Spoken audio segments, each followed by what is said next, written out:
Olá, bem-vindo ao canal Espírito Quântico, onde o teu despertar começa em... E hoje vou falar sobre El Moria. El Moria, este maravilhoso ser de luz, ele é o chefe do Conselho de Darjeeling da Grande Fraternidade Branca. O Shohan do primeiro raio da hierarquia do Templo da Vontade. Digamos que Shohan pode ser considerado um Lorde. Mas eu considero um Shohan como um professor. E neste vídeo também vais reconhecer quem é este ser, o que é que ele faz, o que é que ele fez, quais são as especializações, vou colocar desta maneira, dele. E também vais perceber o porquê de eu chamar-lhe o professor do primeiro raio.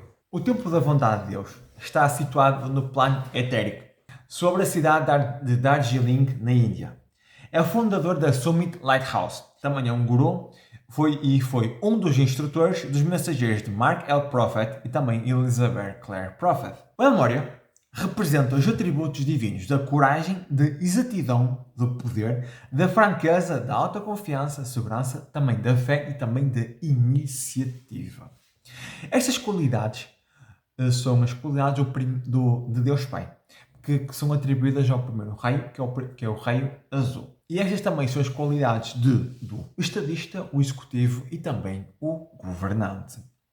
Por manifestar de forma competente estas virtudes essenciais durante várias encarnações, El Moria usou a coroa da autoridade, governando vários reinos em diferentes encarnações e diferentes tempos, de uma maneira régia e também de uma maneira muito sábia. Ou seja, a maneira que ele exercia a autoridade dele não era através de um ditador. O que ele fazia era, a sua interpretação do governo era a de Deus no comando. El Moria, o que ele fazia era, que o governo que ele executava era a de Deus comandando o homem. E a sua concepção do verdadeiro estadista era de administrador de Deus. Ele inspirava os seus súbditos à obediência iluminada à sagrada vontade de Deus. Ou seja, ao longo de muitos anos, muitos líderes utilizaram Deus como desculpa para objetivos pessoais. El Moria fazia o contrário.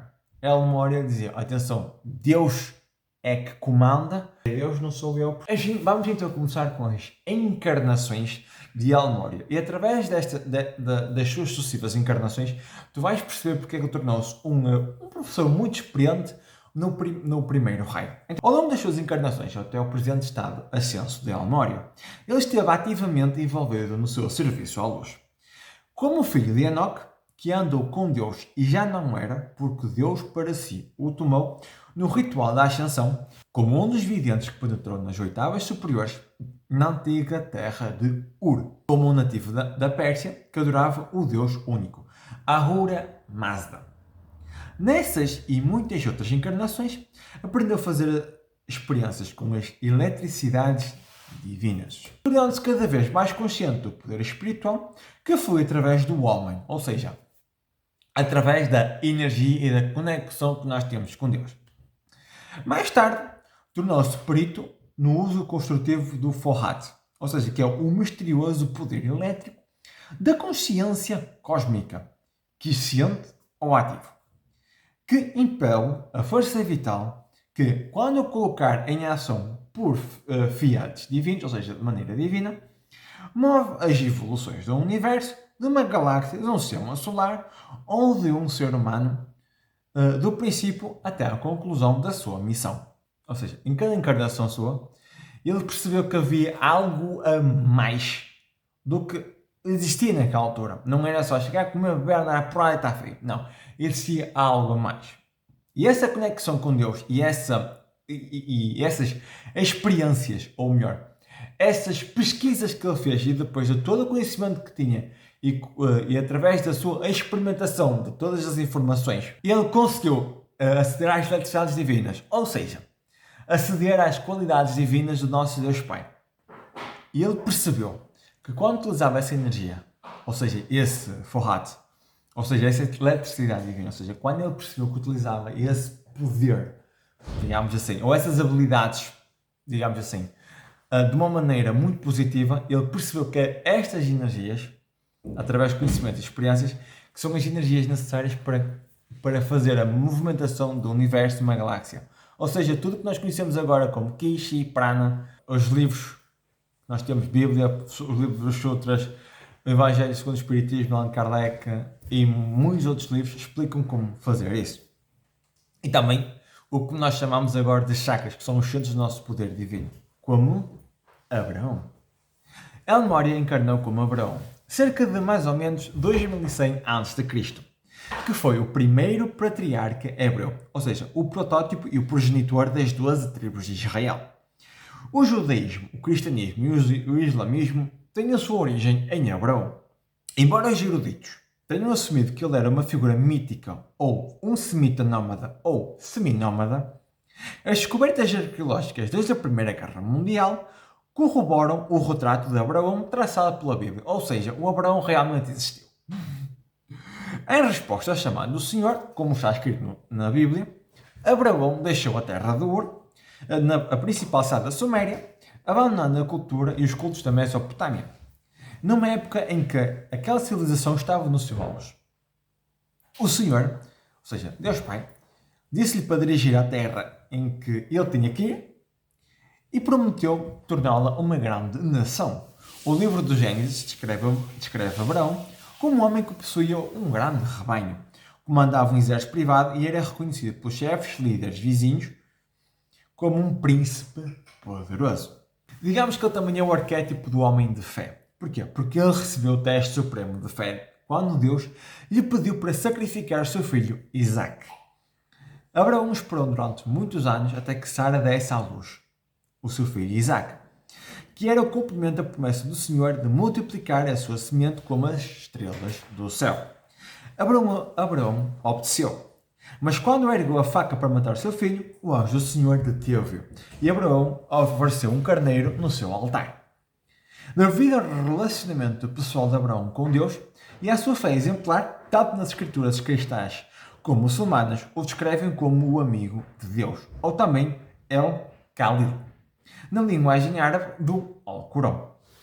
No portão de Jafá, na cidade velha de Jerusalém, encontra-se escrita uma passagem do Alcorão que diz o seguinte: não existe Deus além de Allah e Abraão é o seu amado. Depois, como Melchior, quando Jesus Cristo encarnou, Melchior, ou seja, El Morya, foi visitá-lo, que foi um dos 3 reis magos que foram até ao Oriente entregar os presentes a Jesus. Ou seja, ele seguiu a estrela que anunciava o nascimento do melhor de sua semente, que realizaria todas as promessas de Deus aos seus descendentes espirituais. O mestre disse: há muito tempo, quando o meu nome era conhecido como Melchior e eu vim com Cthulhu e Joalcul, ou seja, os 3 reis magos, como um dos sábios do Oriente, quando vim montado num camelo para colocar a minha oferta aos pés de Jesus o Cristo, eu sabia então que um dia eu deveria me dedicar ao serviço da vontade de Deus. E assim, vendo o seu filho como epítome de boa vontade, viajei para ele com o coração cheio de amor para oferecer-lhe a minha mão, coração e cabeça na dimensão divina. Prometi tudo ao jovem bebê e lembrei da vontade de Deus que se manifestava no cântico dos ministros angélicos que vinham do céu, com cantos de louvor de Deus, glória a Deus nas alturas. E agora, El Morya decidiu vir como Rei Arthur. Ou seja, como o Rei Arthur no século V, foi o guru da escola dos mistérios de Camelot. Guardou os ensinamentos internos. Reuniu os cavaleiros da Tábua Redonda e as damas da corte para procurar o Santo Graal e atingir, por meio de iniciações, os mistérios de Cristo. Enquanto usou a sua coroa, a união, a ordem e a paz prevaleceram na Inglaterra. Saint-Germain, que vai ser apresentado mais tarde, noutro vídeo mais separado, estava encarnado como Merlin, conselheiro místico do Rei Arthur e dos seus cavaleiros da busca pelo Graal. E naquela altura ele usava a espada Excalibur. E os símbolos místicos do primeiro rei, que é o Rei Azul, são o cálice sagrado do Grau e também a espada Excalibur. Ele decidiu voltar aqui à Terra como Thomas Becket, desde 1118 a 1170, e foi chanceler do reino, amigo e conselheiro de Henrique III. Quando se tornou o arcebispo de Canterbury, prevendo que os seus deveres na função se chocariam inevitavelmente com a vontade do rei, renunciou à chancelaria, contrariando o desejo do monarca. Thomas Becket transformou as suas competências administrativas e sua utilidade diplomática, que o distinguiram como chanceler em ardor e devoção como bispo. Tornou-se um forte defensor do papado, assim como havia sido do rei, e excomungava livremente cortesãos e nobres pelo uso ilícito que faziam da propriedade da igreja e por outras infrações. Diante da intenção do rei de aprisioná-lo, Becket se exilou na França durante 6 anos. Retornou à Inglaterra após uma reconciliação parcial com o rei, apenas para recomeçar a desentender-se com ele. Em 29 de dezembro de 1170, foi brutalmente assassinado na Catedral de Canterbury, quando 4 cavaleiros da corte levaram ao pé da letra, ou seja, levaram de uma maneira tão explícita o comentário, não a ordem, do rei, que gostaria de se livrar desse bispo turbulento. Sem fazer concessões até ao final, Becket disse aos cavaleiros o seguinte: mesmo que todas as espadas de Inglaterra estivessem apontadas para a minha cabeça, nunca me faria extrair a Deus ou ao Papa. Mais de 500 milagres de cura lhe são atribuídos. Poucos anos após a sua morte, ele foi canonizado 3 anos mais tarde. A memória reencarnou como Sir Thomas More desde 1478 a 1535 e foi conhecido como, naquela altura, o homem para todas as estações. A profunda devoção de Thomas More a Deus fez com que prestasse a sua vocação religiosa e praticasse uma extraordinária austeridade durante mais de 4 anos para testar a sua autodisciplina. No entanto, decidiu casar e a sua esposa e os 4 filhos foram a sua grande alegria e o único consolo nos dias difíceis que enfrentou. A sua famosa propriedade em Chelsea abrigava toda a família, inclusive os 11 netos. Ao longo dos anos, a sua pequena utopia, como ele frequentemente a chamava, tornou-se o centro de estudos e cultura, comparada por Erasmus à Academia de Platão. Uma casa amigável frequentada pelos homens mais ilustres da época, inclusive o próprio rei, em busca de aconselhamento e também de consolo. Em Chelsea, More escreveu o seu mais famoso trabalho intitulado Utopia, uma espirituosa exposição da superficialidade da vida na Inglaterra e das flagrantes imperfeições da lei inglesa. Em 1529, Sir Thomas More foi nomeado chanceler do reino e guardião do grande selo pelo rei Henrique VIII. Apesar de todas as honrarias e realizações, More não buscava a estima dos homens, pois era conhecido pela sua presteza, eficiência e justiça imparcial. Continuou acessível às necessidades das pessoas comuns e caminhava diariamente pelas ruas de Londres para indagar sobre a vida dos pobres. Sir Thomas More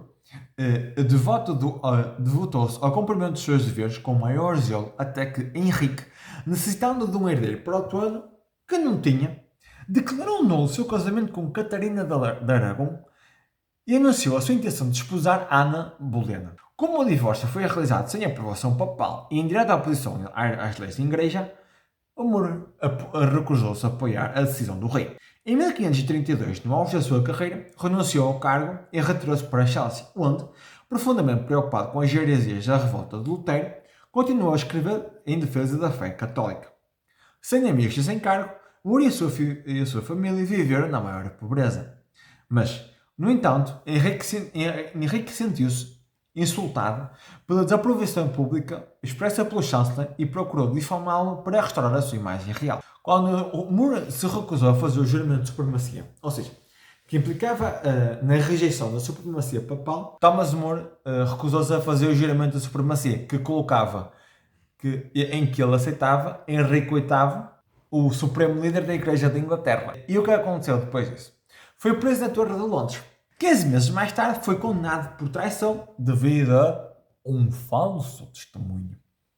Foi decapitado em Tower Hill em 6 de julho de 1535, afirmando-se um bom servo do rei, mas em primeiro lugar de Deus. Foi canonizado 400 anos mais tarde, em 1935. Thomas More foi conhecido pela sua inteligência.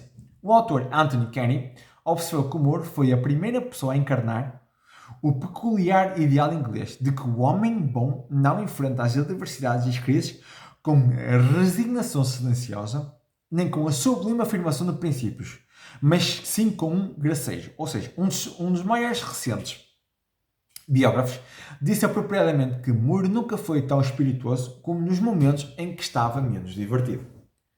Advogado, juiz, estadista, homem de letras, escritor, poeta, lavrador, amante da vida religiosa, asceta, marido e pai, defensor da educação feminina, humanista e santo, Thomas More destacou-se entre a vanguarda da Renascença inglesa. E vou dizer Akbar o Grande. Porquê? A encarnação seguinte de Almória foi como Akbar o Grande, desde 1542 a 1605. Foi fundador do Império Mongol na Índia e o maior dos seus governantes. Durante o seu reinado, acabou com a discriminação contra os hindus e aceitou-os no governo, servindo em condição de igualdade com os muçulmanos. As suas orientações políticas foram consideradas as mais iluminadas do seu tempo, como Thomas More, um poeta irlandês de 1779 a 1852, que escreveu diversas baladas e é lembrado especialmente por Believe Me If All Those Enduring Young Charms. Até hoje a canção evoca o poder do seu intenso amor pela vontade de Deus como um representante do bem mais elevado, mais imaculada de toda a alma que não se deixa afetar pelo peso do mundo. E agora chegamos à encarnação atual, como El Morya Khan. Na sua encarnação final, El Morya foi um príncipe Rajputa na Índia que mais tarde se tornou monge e frequentou os retiros dos Himalaias. Conhecido como o Mestre M, ou Mestre Morya, tentou, junto com Kuthumi e Jwel-Kul, familiarizar a humanidade com o funcionamento da lei e hierarquia por meio dos textos da Madame Helena P. Blavatsky, conhecido como Mestre M, Mestre Morya, tentou, junto com Kuthumi e Jwel-Kul, familiarizar a humanidade com o funcionamento da lei e também da hierarquia por meio dos textos da Madame Helena P. Blavatsky. Com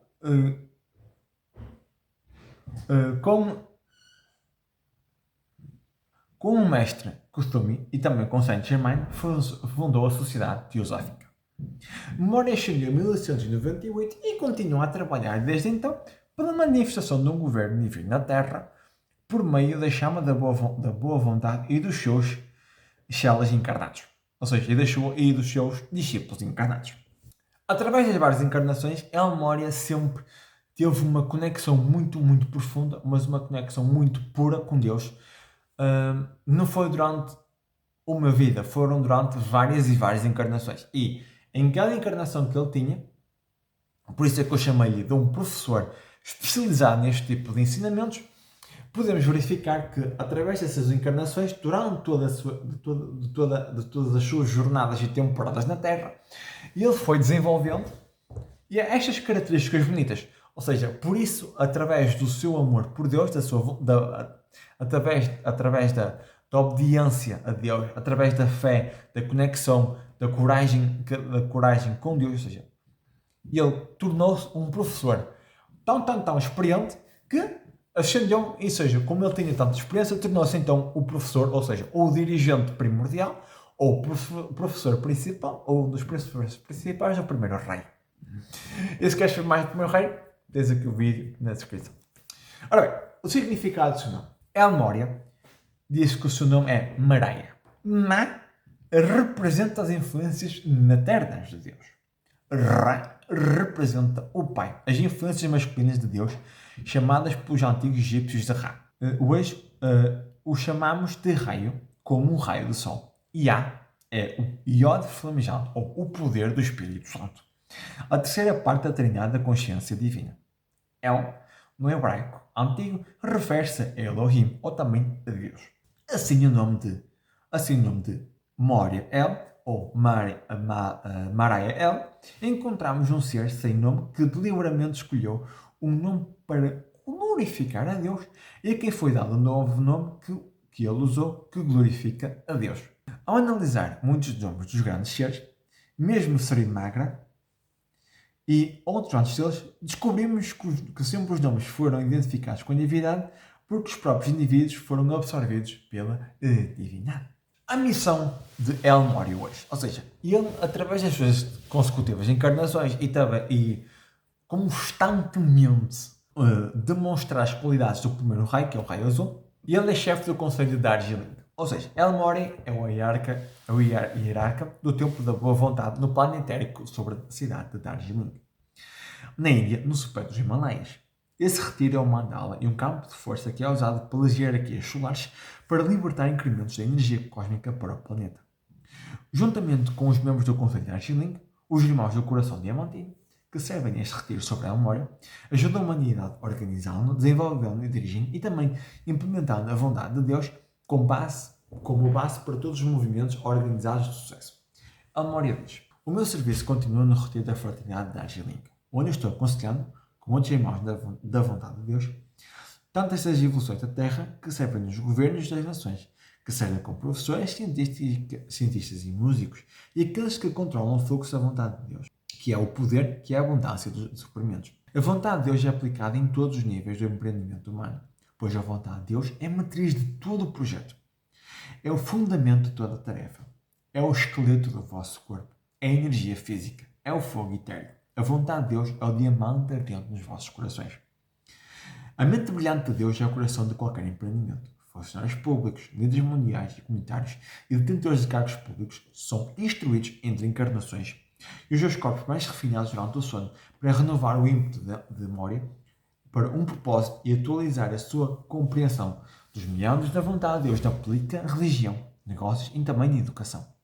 Os mestres ascensos e não ascensos e os seus discípulos reúnem-se no retiro de El Morya, frequentemente para discutir problemas nacionais e internacionais e também para encontrar uma solução pacífica, ou soluções pacíficas. Foi aqui que o mestre ascenso de El Morya recebeu o presidente John F. Kennedy após a sua morte em 1973. A fundação da Summit Lighthouse. Entre as décadas de 1920 e 1930, o mestre ascenso El Morya trabalhou com Nicholas e Helena Roerich, que publicaram os seus escritos e numerosas obras. El Morya também fundou a The Summit Lighthouse em 1958 em Washington, D.C., com o propósito de publicar os ensinamentos dos mestres ascensos transmitidos aos mensageiros Mark e Elizabeth Prophet, continuando o seu trabalho de tantas encarnações pelo estabelecimento do conceito de um governo divino da Terra, ou seja, sempre tudo alinhado com Deus e a vontade de Deus. Os chamados mensageiros manifestou-se em múltiplos esforços patrocinados pelo Conselho de Darjeeling. O estabelecimento da Ordem da Fraternidade dos Guardiães da Chama por Saint-Germain em 1961 para dar instruções graduadas em Direito Cósmico. A fundação do Montessori International por Mãe Maria, Jesus e Kutumi, com base nos princípios de Maria Montessori e incluindo os ensinamentos dos mestres ascensos. A fundação da Summit University e a colocação do selo de Deus sobre a Igreja Universal e Triunfante. A Escola dos Ministérios de todos os mestres da Grande Fraternidade Branca e a comunidade de almas ascensas e não ascensas na cena de iniciação do Oriente e do Ocidente em Cristo, em Buda. Por isso é que eu digo que eu gosto muito da Grande Fraternidade Branca, porque o pessoal está todo junto e ninguém anda à porrada. Não interessa que religião seja, temos todos trabalhar juntos sem andar à porrada por causa disso. E como tu pudeste ver, neste vídeo conheceste um pouco sobre o trabalho e também das suas encarnações de El Morya. Como tu vês, como eu disse no início deste vídeo, eu considero El Morya um professor muito experiente nas qualidades divinas do primeiro rei, que é o Rei Azul, que são a fé, a devoção a Deus, o poder, mas utilizado de uma maneira positiva e alinhada com a vontade de Deus, também a obediência à vontade de Deus, mas também a coragem, a fé. E são estas características que estão na base do primeiro rei. E El Morya, com distinção, encarnação após encarnação, dia após dia, conseguiu, através de muito esforço e muita conexão com Deus, fazer um trabalho magnífico. Por isso é que eu disse que El Morya é um professor muito experiente nas qualidades do primeiro rei. Ok? E, se gostaste deste vídeo, dá-me um gosto maravilhoso, compartilha com os teus amigos, familiares, ou também com todas as pessoas que estejam interessadas e comenta se gostaste deste vídeo o que aprendeste, ou simplesmente honesto, ou simplesmente dá um comentário bonito, se assim o quiseres, e Deus te abençoe e vemos no próximo vídeo. Até lá!